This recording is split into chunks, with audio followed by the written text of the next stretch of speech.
శబరిమల అయ్యప్ప స్వామి భక్తులకు ట్రావెన్కోర్ దేవస్థానం board good news చెప్పింది. శబరిమలలో మార్చి 14 నుంచి కొత్త దర్శన విధానం అమల్లోకి రానుంది. ఇకపై శబరిమలలో 18 మెట్లు ఎక్కగానే భక్తులకు స్వామివారి నిజ దర్శనం ప్రాప్తించేలా కొత్త నమూనాను ఆలయ అధికారులు రూపొందించారు. అయ్యప్ప స్వామి భక్తులు 18 మెట్లు ఎక్కగానే నేరుగా సన్నిధానంలోకి అనుమతించేలా నిబంధనలను మార్చారు. శబరిమల ఆలయ అభివృద్ధిలో భాగంగా అధికారులు నూతన డిజైన్ రూపొందించారు. ఇందులో భాగంగా సన్నిధానం చుట్టూ ఉన్న ఫ్లైఓవర్ ను తొలగించనున్నారు. దీంతో ఇకపై ఇరుముడితో వెళ్లే భక్తులు పవిత్రమైన 18 మెట్లు ఎక్కగానే స్వామి సన్నిధిలోకి అనుమతిస్తారు. ఇప్పటి వరకు 14 ఎక్కగానే భక్తులను ఎడమవైపుకు మళ్లించేవారు.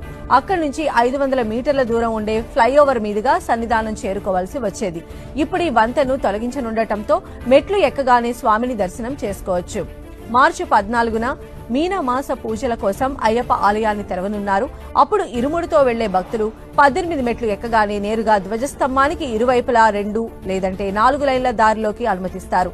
అక్కడి నుంచి నేరుగా బలికల్పురా మీదుగా ఎదురుగా ఉండే అయ్యప్ప సన్నిధికి చేరుకోవచ్చు. ప్రస్తుతం ఫ్లైఓవర్ దిగాక అయ్యప్ప సన్నిధి ఎడమవైపు నుంచి దర్శనానికి అనుమతించేవారు. దీనివల్ల సన్నిధానానికి ఎదురుగా వచ్చినప్పుడు మాత్రమే 2-3 సెకన్ల పాటు స్వామి దర్శనం లభించేది.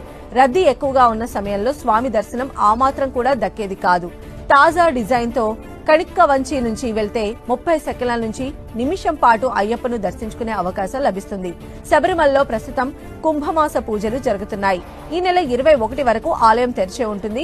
భక్తుల రద్దీని నియంత్రించేందుకు 1989లో ఏర్పాటు చేసిన బ్రిడ్జిని తొలగించే పనులు ఇవాళ